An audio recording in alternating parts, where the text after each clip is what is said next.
Sean, thanks for joining us. First thing I was going to ask you about was, again, the England head coach. And what does it say, the fact that Thomas Tuchel has been appointed, but what does it say about the pathway for English coaches now? Well, first thing, I think, you know, I've been in England all my life as a football fan and worked in the industry. I think, like a lot of other people, it would have been nice to see another English coach as head coach manager as leading England. But I will say that, you know, I think they've got someone whose record speaks for itself. Very, very successful. They were talking about 18-month contract, I think. A lot of his spells have been getting success in short terms as well as sort of slightly longer terms. So I get where they're thinking on that. As regarding the idea of the pathway, then maybe for all we know, they have gone through the process with other English people to manage it. You know, I don't know that. So until that comes to light, we don't know. They might have done due diligence on a number of English coaches and decided to go with Thomas. So we'll have to wait and see. But pathway-wise, I think the diversity in football now is apparent. I think people are just looking to win. And whatever way you get there is, you know, can all plan it. But often you go for the one that you go, right, let's just do that and see how it works. Because they've been talking about this pathway of coaches for a long time in the FA and bringing them through the next England manager type feel. It's not as simple as that, quite obviously, but with Gareth's pathway and what he did, you wondered if they were going to go similar. And they obviously have changed their mind. I just wondered if that was where the frustration lies then, because obviously, as you mentioned, Gareth, it seemed that there was an ethos there in terms of bringing through a coach from under 21 level up to the full England side, or the full England setup, and now it seems that they've completely turned around from that ethos. Well, I'm not quite sure what they were talking about in-house, but I'm sure, well, Gareth, first of all, I think did a tremendous job. I like him as a fella as well as a coach and a manager. I can only imagine the FA, they've gone through a lot of diligence to find who they've found, you know, in Thomas Tuchel. I don't think that's been a short-term sort of fix. I'm sure they've gone through and spoken endlessly about the right whys and wherefores of their decision. Could be deemed brave, of course, you know. German manager, you know, an English team and English countryside, national side, I should say, and that could be deemed brave, of course. But the point is, I think they've just gone through the system and gone, that's the right person. You know, that's who we think should manage the country. So, like I say, I know some of the people involved there, and I can't imagine they've took any shortcuts. They've just gone through the process and gone, that's the right person who's come out of the think tank, for want of a better way of putting it. As an English coach yourself, though, do you feel the system is failing you at the moment? No, not at all.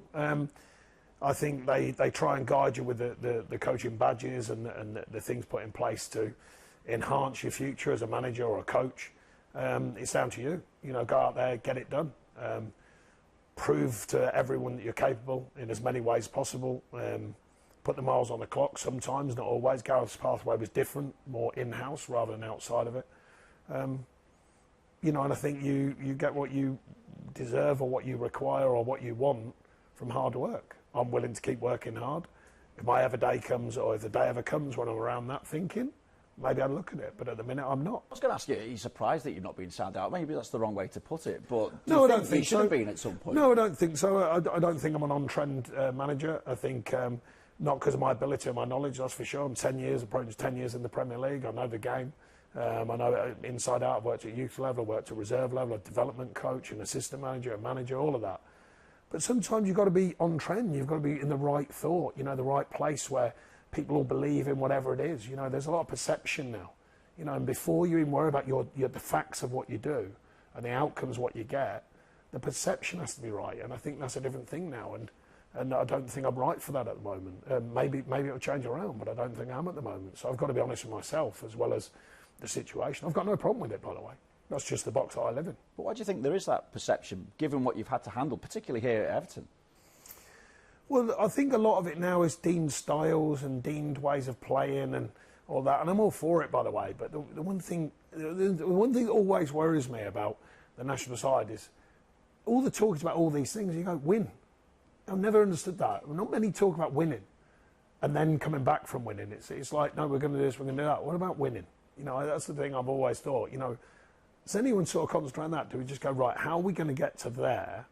Whereas a lot is, if you think about a lot, in my opinion, a lot is talking about style we've got to do this way, and we've got to do that. We've got to do this way, by the way, and we've got to do that way. I'd like to think I'm a lot more flexible thinking. I'd look at the players and go, right, how can we get them to win? That's what I try and do. Not easy, by the way. Sounds like it's clearly not. So, but no, it's only my view on it. It's only a short-term view on it. But I must make it clear because it's important to me.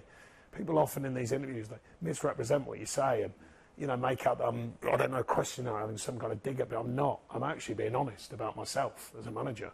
I know I've got the tools because of years of doing it. I know I can handle what it is in the Premier League.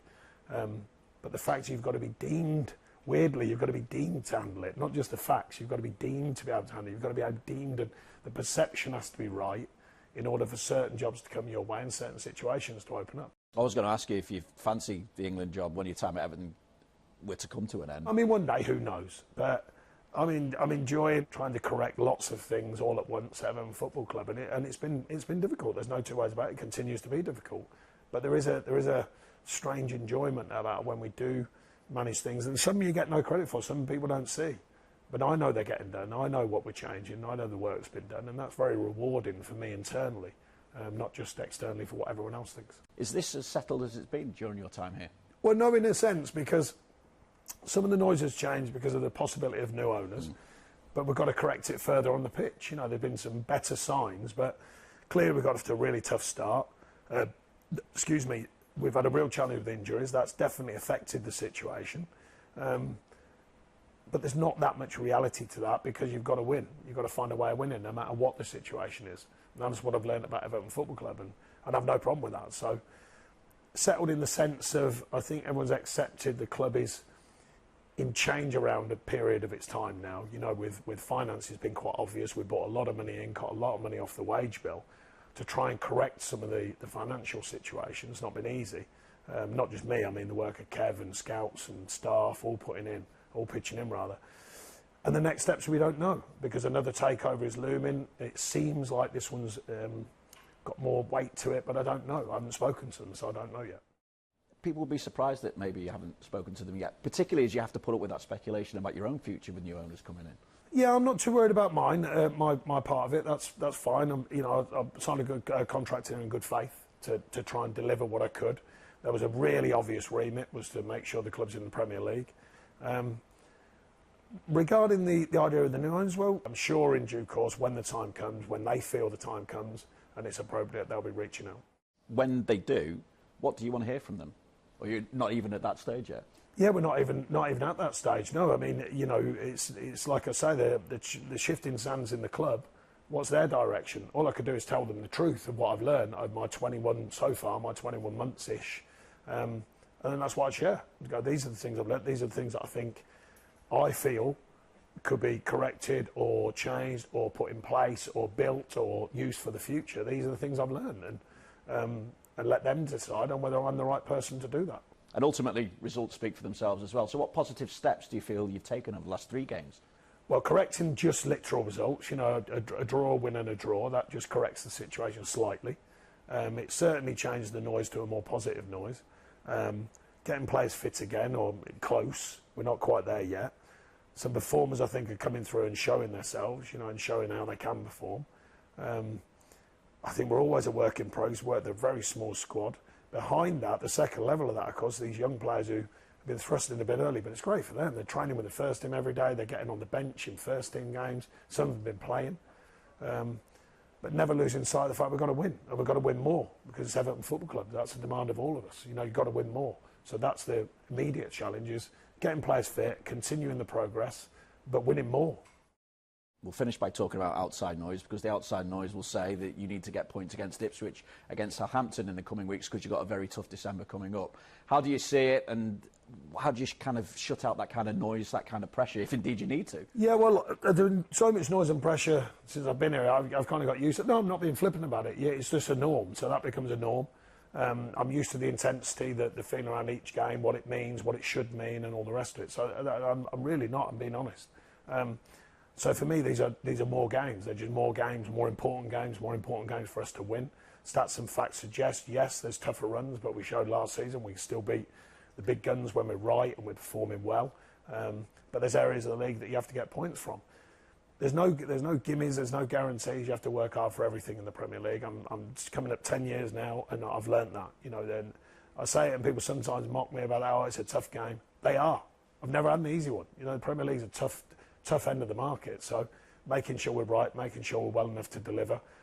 Our injuries, getting fit helps, and then going down there and taking the game on. Next step is just get that first away win as well, isn't it? Yeah, well, it can change another story. So it's hard changing stories here, but it's another story. You want to get that early as quick as you can.